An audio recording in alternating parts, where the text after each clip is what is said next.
ये सवाल कर रहे हैं जी कि जब निकाह हुआ था जनाबे फातिमा रज़ी अल्लाह तआला का और अमीरुल मोमिनीन जनाबे अली बिन अबू तालिब रज़ी अल्लाह तआला का, तो क्या नबी अलैहिस्सलातु वस्सलाम ने उस मौका पे 6 कलमे पढ़ाए थे?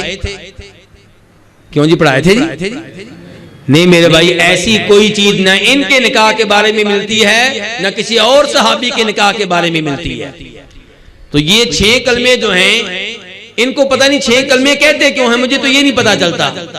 वो कलमा जिसके जरिए आप मुसलमान होते हैं वो तो एक ही है, बाकी 5 जो हैं बड़ी अच्छी दुआएं हैं, बड़े अच्छे कलमात हैं, लेकिन फिर कलमात 6 तो नहीं है ना, वो तो सैकड़ों की तादाद में है। कुरान पाक की हर आयत, कुरान पाक का हर जुमला अपनी जगह पे कलमा है, तो कलमे 6 तो नहीं है। फिर निकाह के मौके पे पूरा कुरान पाक ही पढ़ा दें। कुरान पाक की हर आयत कलमा है और बड़ा शानदार कलमा है।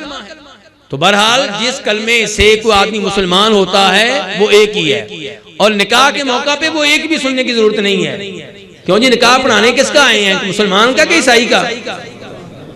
तो वो पहले ही मुसलमान है। उस मौका पे कलमे पढ़ाना, उसको शर्मिंदा करना, वो शादी के रात बेचारे को मुसीबत पड़ी होती है।